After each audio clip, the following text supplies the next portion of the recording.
살인아. 방탄소년단이 아니에요? 도대체 무슨 소리야?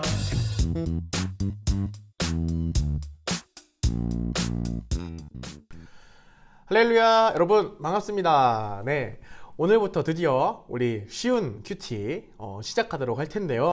오늘의 주제는 무엇이냐면요, 바로 Jesus Christ, Who are you? 입니다. 네. 또 당황하고 또 영상 막 끌까 말까 하는 친구도 있지. 그러지 마. 오케이. 자, 우리 요한복음 1장 1절부터 5절까지 말씀 우리 한번 같이 읽어볼까요? 라고 하면 여러분들은 무조건 귀로 들으면서 영상을 보면서만 있겠지? 제가 아주 꿀같은 보이스로 한번 읽어보겠습니다. 요한복음 1장 1절로부터 5절까지의 말씀입니다. 태초에 말씀이 계시니라. 이 말씀이 하나님과 함께 계셨으니 이 말씀은 곧 하나님이시니라. 그가 태초에 하나님과 함께 계셨고 만물이 그로 말미암아 지은 바 되었으니 지은 것이 하나도 그가 없이는 된 것이 없느니라. 그 안에 생명이 있었으니 이 생명은 사람들의 빛이라. 빛이 어둠에 비치되 어둠이 깨닫지 못하더라. 아멘. 요한복음 1장 1절로부터 5절까지의 말씀 중에 우리가 중요하게 찝어봐야 할 단어들이 있습니다. 우리가 그 단어들을 좀 중심으로 오늘은 바라보면서 이런 뜻이었구나, 이런 것들이 예수님을 나타내는구나 라는 생각을 하고 느꼈으면 좋겠습니다. 자, 요한복음 1장 1절 먼저 볼게요. 태초에 말씀이 계시니라 라는 이 짧은 한 구절에 두 가지 단어를 함께 보겠습니다. 바로 태초 그리고 말씀이라는 단어를 보기 원합니다. 태초에라는 단어를 보면 왜 굳이 사도 요한은 태초라는 단어를 시작부터 쓰면서 예수님에 대해서 이야기했을까라는 우리가 생각을 한번 해봤으면 좋겠습니다. 창세기도 어떻게 시작하죠? 창세기 1장 1절 시작. 아무도 안 하는 것 같네? 죽는다. 자, 태초에 하나님이 천지를 창조하시니라. 아멘. 맞아요. 우리 창세기 1장 1절 첫 부분도 태초라고 시작해요. 근데 이 단어를 먼저 쓰는 데는 참 어마어마한 의미가 있어요. 무엇이냐면 바로 하나님이 하나님 되심을, 그리고 오늘 요한복음에서는 예수님이 하나님 되심을 정확하게 이야기하고 있는 거예요. 왜냐하면 우리가 살고 있는 이 순간은 사실 이 세상이 만들어지고 나서부터 쭉 이어져 온 그 역사 속의 한 부분을 우리가 살고 있잖아요. 그런데 오늘 예수님, 그 하나님을 설명할 때는 태초에라는 단어를 쓰면서 신적인 기원을 말하고 있어요. 좀 고급 단어 나왔다. 신적인 기원. 그것이 뭐냐면 역사 속의 한 부분에 있었던 분이 아니라 이 세상이 만들어지기 전, 시간과 공간이 존재하기 이전부터 계셨던 분이 바로 하나님이다. 이렇게 이야기하고 있는 거예요. 근데 오늘 말씀 보면 태초에 말씀이 계시니라 라고 했어요. 그러면 일단 우리가 1차적으로 생각할 수 있는 것은 세상이 만들어지기 전에 말씀이라는 것이 있었구나 라고 생각할 수 있죠. 그런데 우리 뒤에 말씀을 또 볼까요? 이 말씀이 하나님과 함께 계셨으니 라고 나와 있습니다. 이 정도까지 보면은 이 말씀이라는 게 도대체 뭐길래 이렇게 장황하게 설명을 하고 있을까? 태초부터 또 우리가 믿는 하나님과 함께 계셨다. 이건 뭘 의미하고 있을까? 우리 이 말씀에 대해서 함께 좀 단어를 살펴볼게요. 이 말씀은 헬라어 언어로 로고스라는 단어를 쓰고 있습니다. 로고스 어디서 많이 들어봤나요? 안 들어봤나요? 뭐 그럴 수 있잖아. 그치? 이 로고스라는 단어는 오늘 이 요한복음에서 두 가지 개념으로 쓰이고 있어요. 이중적인 의미로 쓰고 있다는 거야. 무엇이냐면 이 구약시대의 개념과 그리고 헬라 시대의 개념이 함께 담겨있는 중복적인 의미를 담고 있는 언어가 바로 이 로고스라는 단어예요. 이 언어 자체가 그 두 가지 의미를 중복적으로 담고 있다는 뜻이 아니라 오늘 요한이 이 단어를 사용함에 있어서 두 가지 의미를 두었다는 거예요. 자, 구약시대의 그 개념이 뭘까? 그것은 무엇이냐면 바로 하나님의 창조, 그리고 우리에게 하신 약속에 대한 말씀이라는 뜻이 바로 이 로고스라는 단어입니다. 하나님이 우리 가운데 약속하신 그 유대인들이 이스라엘 백성들이 하나님께 받은 그 약속이 무엇이냐? 바로 우리를 구원해 주겠다고 약속하신 그 하나님의 말씀이라는 거예요. 하나님이 태초에 천지를 말씀으로 창조하셨고요. 그리고 우리 가운데 이 구원의 약속을 말씀으로 주셨기 때문에 이 로고스라는 단어에는요, 이스라엘 사람들의 아주 애환, 그리고 이스라엘 사람들의 하나님을 향한 그 열망, 갈망들이 막 가득가득 들어있는 단어가 바로 로고스예요. 그래서 이 유대인들 또 이스라엘 백성들은요, 이 말씀 자체를 너무나 사랑했는 사람이에요. 너무나 사랑하는 사람이었고, 너무나도 사랑해서 어렸을 때부터 모세오경 전체를 외울 정도로 이 말씀을 가장 소중하게 생각하는 사람들이었어요. 자, 두 번째로 이 헬라적 개념이 있다고 했는데, 이 말은 무엇이냐면요, 지금 요한복음이 쓰이고 있는 이 당시가 바로 헬라 시대라는 거예요.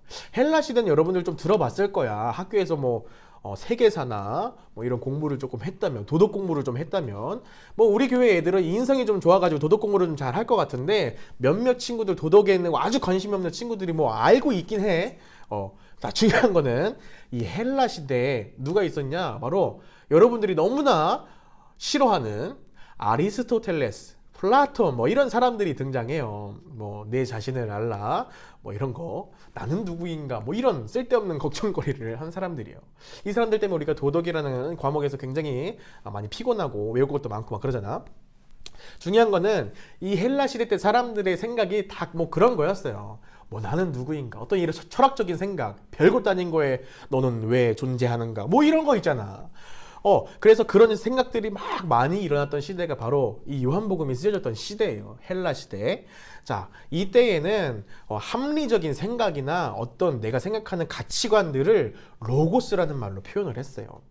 자, 그래서 오늘 이 태초에 말씀이 계시니라, 이 말씀이 하나님과 함께 계셨으니 라는 이 말씀, 로고스라는 단어에는요, 구약시대 때부터 기다려왔던, 하나님께서 약속하셨던, 이스라엘 사람들이 너무나 사랑했던 그 로고스의 말씀이 태초부터 하나님과 함께 계셨고, 그리고 이 뒤에 말씀이 나와요. 이 말씀은 곧 하나님이시니라. 오, 대박인 거예요.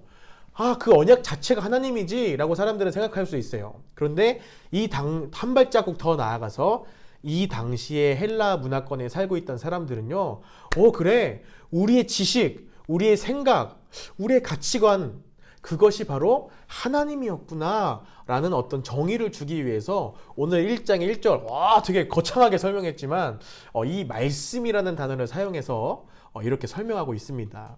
우리가 세 번째로 함께 볼 단어는 바로 그 1장 1절에 담겨있는 함께라는 단어입니다. 함께라는 단어는 헬라어로 프로스라는 단어를 쓰는데요, 이 의미를 여러분들 잘 상상해 봤으면 좋겠어요. 이 함께라는 단어는 우리가 잘 알고 있잖아, 그치? 영어로는 with, W-I-T-H, with, TH 발음, with. 죄송합니다. 하여튼, 네. 이 프로스라는 단어, 함께라는 단어는요, 단순히 우리가 그래, 우리 같이 있어, 뭐 같은 공간에 우리가 함께하고 있는 거야, 뭐 학교에서나 교회에서나 뭐 같이 우리 예배드려, 뭐 이럴 때 쓰는 함께라는 단어랑은 조금 차이가 다릅니다. 어떤 단어냐면은 이 헬라어 프로스에 담겨있는 원어적인 뜻은 뭐뭐에 대하여, 뭐뭐에 향하여라는 뜻이 있어요.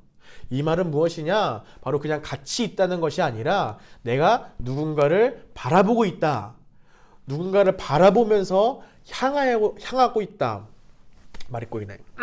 누군가를 바라보면서 그를 향하고 있다. 그래서 우리는 함께하고 있다. 어떤 이런 개념의 의미예요. 그래서 이 말씀이 하나님과 함께 계셨다. 이 말의 뜻은요, 그 말씀은 하나님을 향하여 있고, 그래서 그 말씀은 하나님의 뜻과 생각과 하나님의 목적, 이 모든 것들이 동일하게 담겨 있다, 동일하게 있다, 그 안에 담겨 있다라는 것을 알 수 있는 거예요. 우리가 매일매일 살아가면서 전사님이 여러분들한테 많이 하는 얘기 있지. 우리는 예수님을 닮아가는 삶을 살아야 된다. 마치 처음 들은 것처럼 듣는 친구들도 있겠지만, 우리가 예수님을 닮아가는 삶을 살아야 되는데, 그것이 바로 오늘 예수님과 함께 살아가고 있는 삶, 우리가 하나님을 향하여 나아가는 삶, 우리가 그런 삶을 이야기하는 겁니다. 자, 우리가 넘어가 볼게요. 아무튼 우리 이제 또 주제가 뭐였지? Jesus Christ, who are you? 계속해서 우리는 예수님이 누구인가에 대해서 말씀을 나누고 있어요. 요한은 계속 그거에 대해서 설명하고 있단 말이야. 자, 이렇게 일단은 하나님과 말씀, 이 유대인들이 이스라엘 사람들이 가장 중요하게 생각하는 이 말씀과 하나님이 같다라는 것을 1장 1절에서 정의했어요. 두 번째로 볼게요. 2절. 그가 태초에 하나님과 함께 계셨고, 여기서 말하는 그가 누구일까요? He, 영어로 He, He. 맞아. 오, 그래, 너 맞췄다. 아, 훌륭해. 5달란트 줄게. 자, 이 그가 태초에 하나님과 함께 계셨고 라는 단어의 그는 바로 예수님입니다. 그쵸? 이 요한복음의 주인공은 예수님이기 때문에 그가 태초에 하나님과 함께 계셨고의 그는 주어는 바로 예수님입니다. 자, 그럼 이렇게 생각할 수 있죠. 일단 말씀과 하나님이 하나다라는 것은 1장 1절에서 나와 있어요. 말씀은 곧 하나님이시라. 자, 그런데 중요한 거는 하나가 더 등장하는데 예수님도 태초에 하나님과 함께 계셨다는 거예요. 자, 일단 여기까지 보면 그래, 태초에 하나님, 예수님이 서로를 향하여서 함께하고 있구나까지는 알 수 있습니다. 자, 3절 볼게요. 만물이 그로 말미암아 지은 바 되었으니 지은 것이 하나도 그가 없이는 된 것이 없느니라. 할렐루야. 할렐루야. 할렐루야. 아멘 한 번도 안 하지? 오케이. 자, 이 3절을 보면요. 대박인 게 나와요. 여러분, 세상은 누가 창조했나요? 그래요. 바로 하나님이 창조하셨어요. 그런데 오늘 3절 말씀을 보면 만물이 그로 말미암아 지은 바 되었대요. 여기서의 그가 누구일까요? 바로 예수 그리스도를 말하고 있습니다. 즉 오늘 요한복음 1, 2, 3절 1장 1, 2, 3절을 통해서 요한이 말하고자 하는 것은 무엇인가요? 바로 하나님, 그분이 곧 말씀이고 그리고 이 말씀으로 세상을 창조하셨는데 이 세상을 창조하신 분이 누구야? 예수님이다. 그럼 결국 우리는 어떤 결론을 얻을 수 있지? 이해 안 가니? 가지? 오케이. 맞아요. 하나님과 예수님은 동일하신 분이다. 아멘. 맞아요. 요한은 장황하게 이 내용을 설명하고 있는 거야. 하나님이 곧 예수님이고 예수님이 곧 하나님이야 라는 말을 설명하고 있는 거예요.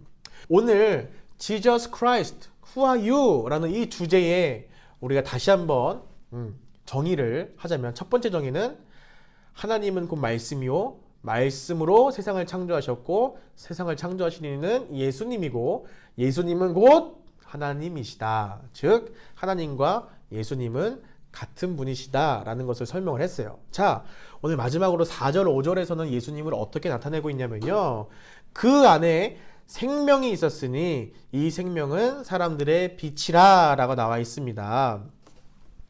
그 안에 바로 예수님 안에 생명이 있다는 거예요. 그리고 이 생명은 이 사람들을 비추는 빛이라는 거예요. 이게 잘 이해가 안 가죠? 무슨 소리야 도대체? 뭔 말하는 거야? 모르겠지만 우리 함께 단어를 보면서 보겠습니다. 예수님 안에 생명이 있다는 것은요 바로 이런 의미예요. 예수님이 이 세상을 창조하셨다고 요한복음에서 이야기하고 있죠. 바로 하나님이 말씀을 창조하셨어요. 근데 그 창조하신 분이 바로 하나님이고 곧 예수님이에요. 그래서 예수님이 하시는 그 모든 말씀에 생명들이 나타나게 되니까 이 안에 그 예수님 안에 생명이 있구나 라고 요한이 되게 시적으로 표현한 거야. 약간 비유법은 아니지만 그래, 예수님 안에 생명이 있어. 그리고 이 생명은 사람들의 빛이라 라고 정의하고 있습니다.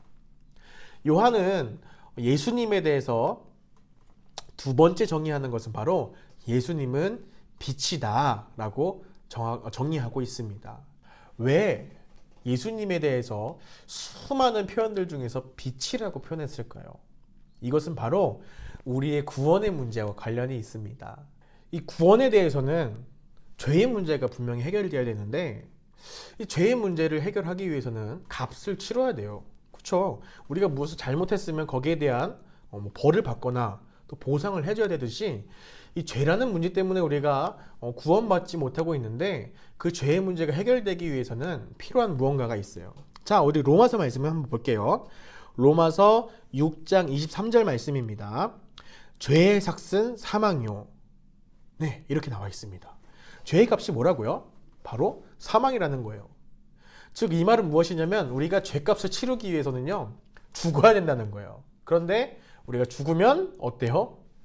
뭐 여러분들 말대로 끝 아니야? 인생 엔딩 아니야? 라고 생각할 수 있죠. 맞아요. 죄의 값을 치르고 나서 우리가 이제 다시 한번 새로운 삶을 살아야 되는데 우리 스스로는 아무도 스스로를 구원할 수 없어요. 그 생명의 값을 스스로 지불하고 살아갈 수 있는 사람이 없다는 말이에요. 자, 그래서 예수님이 우리 가운데 행하신 일이 바로 빛과 같은 일인데 우리의 어두움, 우리의 죄악, 혹은 우리의 아픔과 슬픔을 예수님이라는 생명이 오셔서 빛으로 비춰주시는 거예요. 그리고 5절 말씀을 보면 그 빛이 어둠의 빛이래 어둠이 깨닫지 못하더라 라고 되어 있습니다. 자, 이 말은 무엇이냐면요, 예수님이 이 땅 가운데 내려오셔서 우리 가운데 빛으로 거하세요. 우리 예수님이 한 사람 한 사람 만나주시면서 우리 사람들을 만나주시면서 생명의 빛으로 비춰주시고 그들을 구원하기 위해서 또 그들의 아픔과 슬픔을 이해하시고 그 상황 가운데서 건져내시는 일들을 굉장히 많이 하십니다. 그런데 오늘 5절 말씀, 마지막 말씀에 빛이 어둠에 비쳤는데 그 어둠에 깨닫지 못한대요. 이 말은 단순히 몰랐어, 그게 빛이야, 그렇구나, 뭐 이런 단순한 깨달음이 아니라 이 원어적으로 보면 이 깨닫지 못한다는 것은 이길 수 없다, 승리할 수 없다는 뜻을 가지고 있습니다. 예수님의 그 생명의 빛이 비춰졌을 때 우리 안에 있는 어둠과 그 빛이 싸운다는 말이에요. 우리가 무엇인가 잘못을 할 때 이러면 안 돼, 그러면 안 되지, 우리는 착하게 살기로 했잖아, 우리는 예수를 믿는 사람이잖아 하면서 반대로 아니야, 아무도 모를걸, 아무도 보고 있지 않잖아, 이건 나만 아는 거야, 그리고 살면서 누구나 한 번쯤은 이런 일을 저질러, 걱정하지 마, 괜찮아. 뭐 이런 일 막 내 마음속에서 막 싸우기도 하지 않니? 여러분, 이렇게 우리 안에서 그 빛과 어둠이 싸운다는 것을 의미하는데 5절 말씀에 뭐라고 되어 있냐면은 어둠이 빛을 절대 이길 수 없다고 나와 있습니다. 바로 예수님은 승리하시는 분이십니다. 예수님은 죄의 문제를 해결하실 분이고 어둠을 이기시는 분이다 라는 것을 요한이 나타내고 있는 거예요. 자, 오늘 말씀을 정리해 볼게요. 되게 짧은 말씀인데 좀 뭔가 길고 장황하게 설명을 했어요. 여러분들 잘 이해가 됐을지 모르겠어. 자, 다시 한번 정리를 해보면 예수님은 곧 하나님이십니다. 그리고 그 예수님이 우리 가운데 말씀으로 항상 거하시고요, 생명의 빛으로 이 땅 가운데 오셔서 우리의 어둠, 우리의 슬픔, 우리의 상황과 환경을 비추십니다. 그럴 때에 우리 안에 있는 꿈틀거렸던 그 죄의 문제와 어둠이 빛과 싸우게 되는데 결코 그 어둠은 빛을 이길 수 없습니다 라는 말을 요한복음 1장 1절부터 5절까지 하고 있는 거예요. 여러분, 그렇게 해서 우리가 이 영상으로 끝나지 말고 다시 한번 말씀을 읽고 질문에 답을 해보고 그 다음에 우리 기도문까지 작성해서 하나님께 온전하게 우리의 마음을 드리면서 예배하는 귀한 우리가 되길 소망합니다. 우리 다음 영상에서 또 뵙도록 하겠습니다. 오늘도 하나님 말씀 안에서 승리하는 삶 삽시다. 사랑하고 축복합니다.